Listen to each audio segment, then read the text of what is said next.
C'est l'appel de l'eau.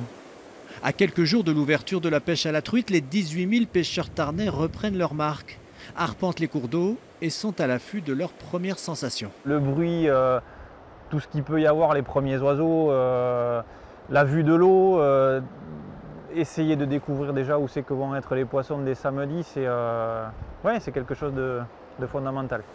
Dans leur besace, cette année, ils emmèneront la toute nouvelle carte interactive de la fédération. Niveau d'eau, mailles, quotas, photos de sites, accessibles au bord de l'eau depuis un téléphone portable. On peut aussi, grâce à cette carte, connaître la réglementation en vigueur. Là, bon, effectivement, c'est un no-kill, donc il n'y a pas besoin de se poser de questions. C'est un outil en faveur du pêcheur, pour le pêcheur, mais aussi pour la protection des milieux aquatiques, qui permet en fait de connaître de manière géolocalisée toutes les informations nécessaires pour le pêcheur. Donc que ça soit, par exemple, pour un parcours no-kill, connaître la limite amont, la limite aval. Ça va être aussi de savoir exactement où est-ce qu'on pêche, si on est en première ou en deuxième catégorie. C'est vraiment plein d'informations intéressantes et ça permet au pêcheur de savoir vraiment ce qu'il fait, quoi.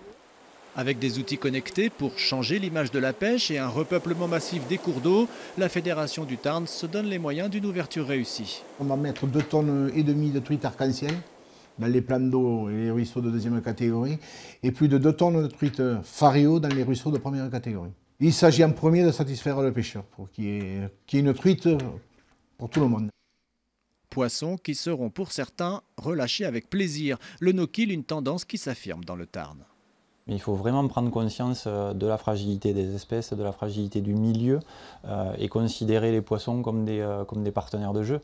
Voilà. Et différemment de finir dans une assiette. C'est aussi très joli de finir sur un appareil photo, de finir sur un fond d'écran et c'est quelque chose qui se développe de plus en plus. Les pêcheurs ont des fourmis dans les jambes, une impatience qui va aller grandissante d'ici samedi.